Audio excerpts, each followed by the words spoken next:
technologists! It's me again, Aulia Princess Villalvito, a second-year student from College of Education.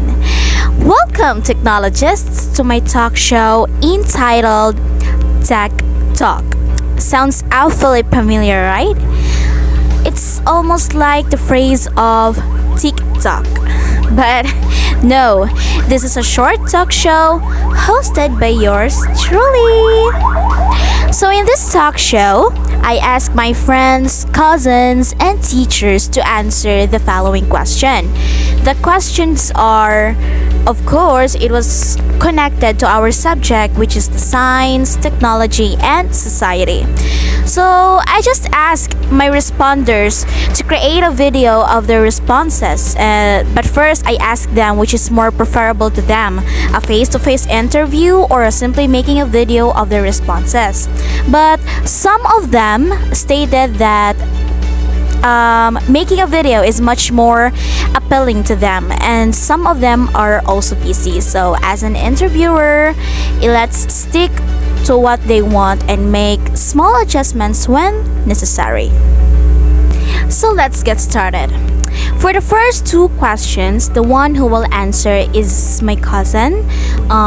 She's one of my closest cousin. She is Miss Jane Chloe Dichos Villamore, a grade 12 STEM student of St. Peter Academy of Alegria Incorporated. First question is Google Internet making us smarter or dumber, and why? For me, it may be both because the internet has both positive and negative effects on us. First, it improves our critical thinking and verbal skills by providing unprecedented access to more information that we become smarter and make better decisions. It provides knowledge that we didn't have before. On the other hand, it makes us dumber because the internet robs us of our higher order cognitive abilities that we used to obtain through reading books. It makes us lazy because we choose to search for an actual answers on Google rather than reading a book to learn what the correct answers are. The internet can make us less fascinating in terms of our thought processes. Many people have become so reliant on Google or the internet that it conjures sloth in every generation. Okay, for the second question, do technological devices bring more good than bad to people? Why? Every coin has two faces as well as technology. Every invention, I believe, was invented and developed for a good reason. Nevertheless, it is up to individuals to decide whether they will utilize it in a wrong way when it may be used in a better way. There are benefits and drawbacks to having technological devices. Benefits include the ability to use it to make life easier, to bring happiness to those who use it, and to assist them in their daily activities. However, it can also cause harm if it is misused, as it can make us unhealthy and can be used to spread false information. Technology is neither good nor harmful. It simply depends on how it is employed. Thank you, Miss Chloe, for accepting my invitation as one of my interviewee. Stay safe and God bless. Okay, for the third and 10th question, the one who will answer is my cousin and also the person that I really looked up to, Miss Crystal Faith Dichos, a 4th-year Bitalad student from CTU Moalboal campus. So, for the first question is, should there be a limit to technological advancements, and why? So, in my opinion, there shouldn't be a limit in technological advancements since we are adopting in modern world technology and we are using technology nowadays in many years now. So, these advancements are helping us in our daily lives to basically help us in many things to make our works more easier and helpful to us. Okay, for question number 10, do you believe that in the future does not need us and why? So, in my opinion, the future still needs us human beings. Even though I presume in many years now, there will be a lot of technological advancements, and I know how skillful human beings are, how talented they are, we are, and I know there will be a lot of advancements. There will be a lot of works that are made by human beings, such as robots and AIs. I know in the near future there will be robots and AIs. And then, but then, even if in that case there will be robots and any technological advancement, the future still needs human beings, because if we would compare, of course, if human beings are still effective in work in terms of working it manually than AI robots, since there will be still complications in works. And then of course in the beginning there will always there is human being already, so I believe that this world still needs humans who will be living and working. So yeah, I know AIs will be a great help, of course, in making our works easier, and these technological advancements will be a good help to us. But yeah, I still prefer that in the near future there will still be human beings working and living here in this world. Okay, thank you so much, Ate Tal, for being one of my respondents. Laban lang, future magtutudlo. Okay, for the fourth and fifth question, the one who will answer is a friend of mine way back senior high school days. She is Miss Riza Jean Barino, a first-year Best Ed Math student of City Mualbual campus. For question number 4, how much is too much for you? We humans are very sociable beings. And I'm sure you'd agree with me if I would say we are all too easy addicts. Many people are overly reliant on technology, which is not good and it can cause harm to our body. Yes, technology has made our life easier and it can cause the world to shrink. Perhaps it causes the world to become smaller and more connected. People who embrace technology excessively grow reliant on it. It is quite distressing to see people today who are completely dependent upon the use of technology. As what I have seen with the certain kids, they become quite dependent on it. And the need to become creative and practical in their own ways has been overlooked and neglected. Just take a look at today's youngster. They are overly technology driven.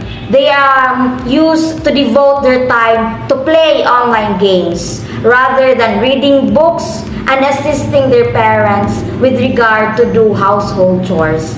See, it is quite sad and cautious to see how overuse of technology affects humans. Finally, I could say that we are the only ones who can prevent ourselves from overusing technology. It is solely in our hands because in the end, we must limit our use of technology because too much is harmful. For question number 5, do really people need technology in their life?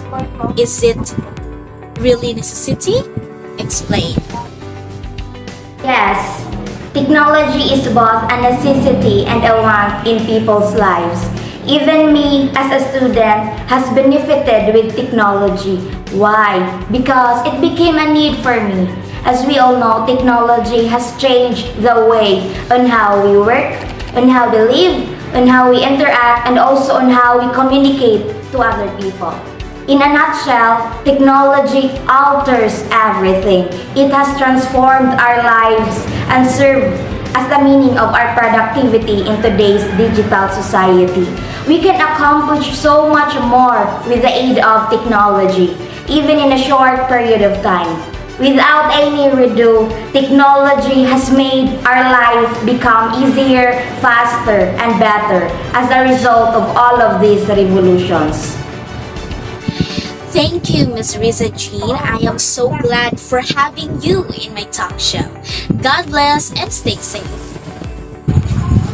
For the 6th and 7th question, the one who will answer is also a friend of mine who is always there for me through good times and bad times. She is Miss Shara Lorraine Sander, a first-year B.Ed student from University of Cebu main campus.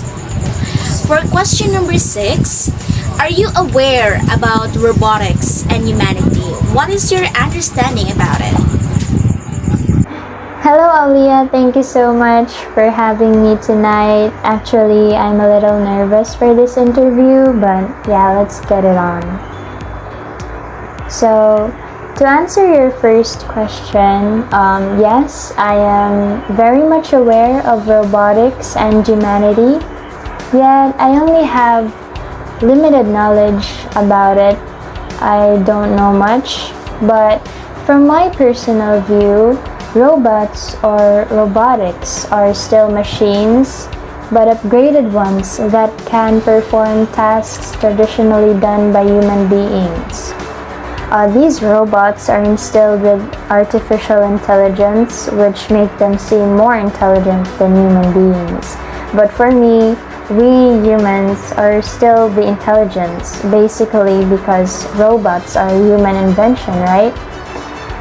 So it's just that we tend to be forgetful as it is our nature.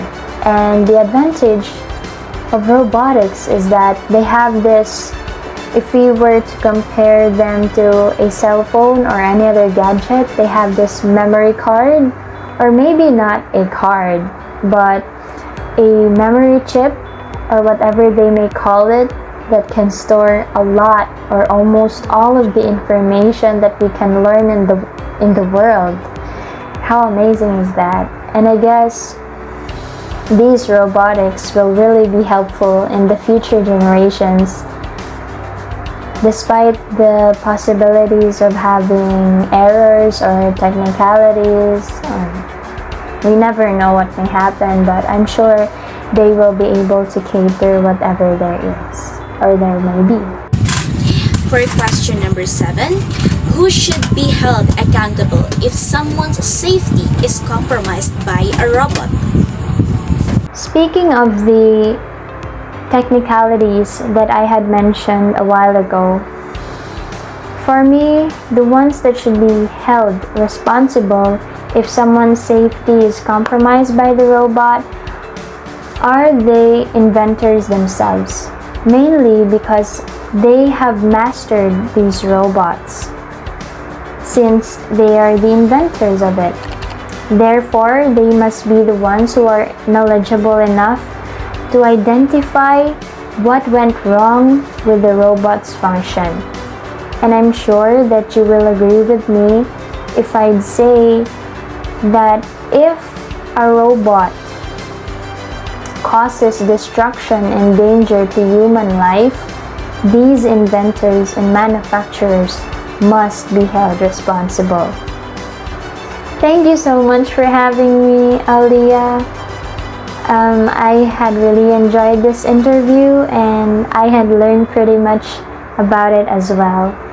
Thank you so much again. Thank you, Ms. Shara, for lending your time on me. I am so glad that you accepted my invitation. And stay safe and take care as always.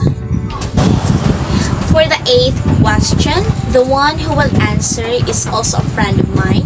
She is Morenel Marables, a second-year Villalvito student from CDU Dumanhog Extension. For question number 8, in the future, when machines and robots become more human-like, with all the attendant feelings and thoughts, is the value of a person inversely proportional to that of a machine exhibiting artificial intelligence? Well, human values will never be reflected in artificial intelligence. Why? It is because human values are based on much more than just knowledge. Human values are shaped by our life experiences and the cultures we've encountered. Beauty and harmony, as well as feelings such as love, dedication, and compassion, are among the most important components of human values, and roles could never be like that. Thank you, Ms. Marinel. Stay safe. Okay, for the 9th question, the one who will answer is Mr. Gemar or Amay Orgario, my teacher when I was in high school. I invited him as one of my interviewee and thankfully she accepted my invitation. He is a math teacher in Ronda National High School. For question number 9, can the replacement of a teacher by robots be a consequence of the development of information technologies in education? I believe that one of the few professions that can never be replaced by robots is teaching profession. Because as a teacher, we don't only teach what's written in the book, but we also teach values to the students that the robots cannot. Sir, I am so grateful for having you as my respondents. Thank you for lending your time on me. God bless, sir. So that ends my talk show. I truly learned something while I listened to the responses and thoughts. It was really fascinating to learn about technology and robots. Thank you so much, everyone, and have a wonderful day.